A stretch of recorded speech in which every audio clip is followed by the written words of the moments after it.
एक 80 वर्षीय व्यक्ति ने अपने 45 वर्षीय उच्च शिक्षित बेटे के साथ अपने घर में सोफे पर बैठा था। अचानक उसकी खिड़की पर एक कौवा बैठ गया। पिता ने अपने बेटे से पूछा, यह क्या है? बेटे ने जवाब दिया, यह एक कौवा है। कुछ मिनटों के बाद पिता ने अपने बेटे से दूसरी बार पूछा, यह क्या है? बेटे ने कहा, पिताजी, मैंने अभी आपको यह एक कौवा है कहा है। थोड़ी देर बाद बूढ़े पिता ने फिर से अपने बेटे से तीसरी बार पूछा, यह क्या है? इस समय बेटे के स्वर में कुछ जलन महसूस हुई। तब उसने अपने पिता से झुलझलाते हुए बोला, यह एक कौवा है, एक कौवा है। थोड़ी देर बाद पिता ने फिर से अपने बेटे से चौथी बार पूछा, यह क्या है? इस बार बेटा अपने पिता पर चिल्लाया, आप मुझसे बार बार एक ही सवाल क्यों पूछते रहते हैं? हालांकि मैंने आपको कई बार बता चुका हूँ, यह एक कौवा है। क्या आप इसे समझ नहीं पा रहे हैं? थोड़ी देर बाद पिता अपने कमरे में गए और एक पुरानी डायरी लेकर वापस आए, जिसे उन्होंने अपने बेटे के जन्म के बाद से बनाए रखा था। एक पेज खोलने पर उन्होंने अपने बेटे को उस पेज को पढ़ने के लिए कहा। जब बेटे ने इसे पढ़ा तो निम्नलिखित शब्द डायरी में लिखे गए थे, आज मेरा 3 साल का छोटा बेटा सोफे पर मेरे साथ बैठा था जब खिड़की पर एक कौवा बैठा था।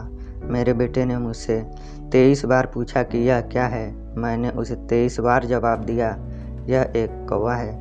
मैंने उसे हर बार प्यार से गले लगाया और उसने मुझसे 23 बार फिर से वही सवाल पूछा। मुझे इस बात से बिल्कुल भी चिढ़ नहीं हुई कि मैंने अपने मासूम बच्चे के लिए प्यार महसूस किया है, जबकि छोटे बच्चे ने मुझसे 23 बार पूछा, यह क्या है?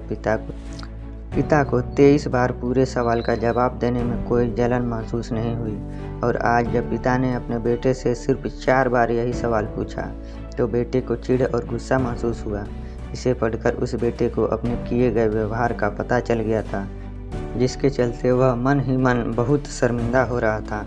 शायद उसे अब किए गए अपने बूढ़े पिता के प्रति व्यवहार का पता चल गया था। इसलिए यदि आपके माता पिता जब बुढ़ापे में होते हैं तो उन्हें न तो पीछे छोड़ें और न ही उन्हें एक बोझ के रूप में देखें, बल्कि उनके साथ एक दयालु शब्द बोलें। शांत, आज्ञाकारी, विनम्र और उनके प्रति दयालु बनें।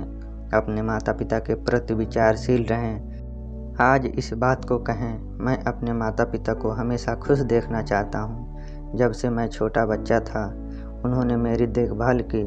उन्हें हमेशा मुझ पर अपने निस्वार्थ प्रेम की वर्षा की है। उन्होंने आज समाज में मुझे एक व्यक्ति के रूप में प्रस्तुत करने के लिए तूफान और गर्मी को देखे बिना सभी पहाड़ों और घाटियों को पार किया।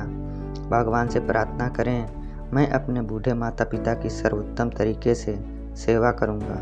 मैं अपने प्यारे माता पिता को सभी अच्छे और दयालु शब्द कहूँगा, चाहे वे कैसे भी व्यवहार करें। तो आप सभी को इस कहानी को पढ़ने और देखने के बाद सीख ज़रूर मिली होगी। तो आपको यह कहानी कैसा लगा कमेंट में ज़रूर बताएं, और चैनल पर नए हैं तो चैनल को सब्सक्राइब करिए ऐसे ही अनमोल वचन देखने के लिए। धन्यवाद।